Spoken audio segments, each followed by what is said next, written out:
Hello, and welcome to Mining in Idaho. This presentation was created and narrated by Mrs. Curtis.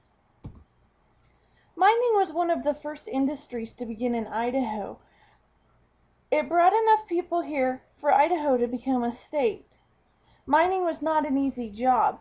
The early miners mostly used the placer mining method. This is mining that took place above ground.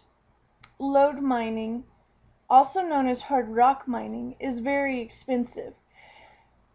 In order to do this type of mining, they had to dig a tunnel into the side of a mountain. Sometimes the tunnel would be several miles in length. Then a small railroad was built in the tunnel to carry out the ore.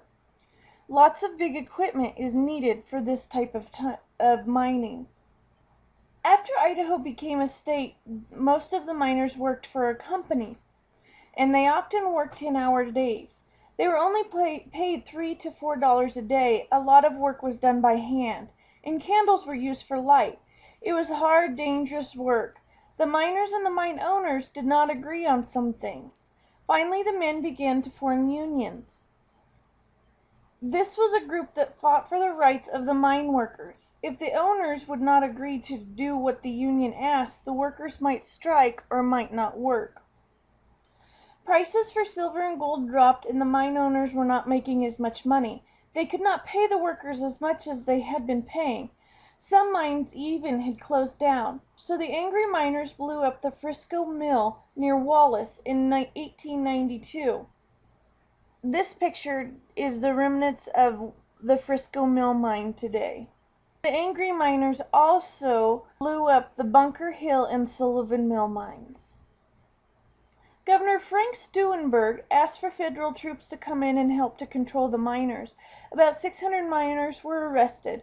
There is no proof that many of them had done anything wrong, which indeed they did. They threatened to kill the governor. 6 years later, Governor Steunenberg was killed.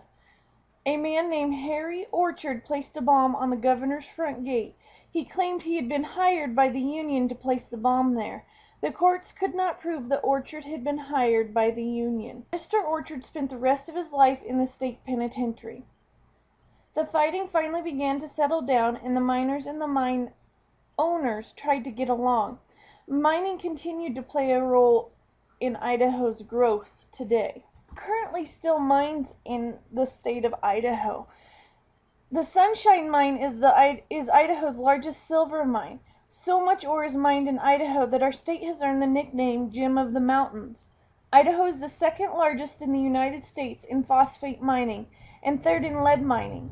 Phosphate is used in fertilizer.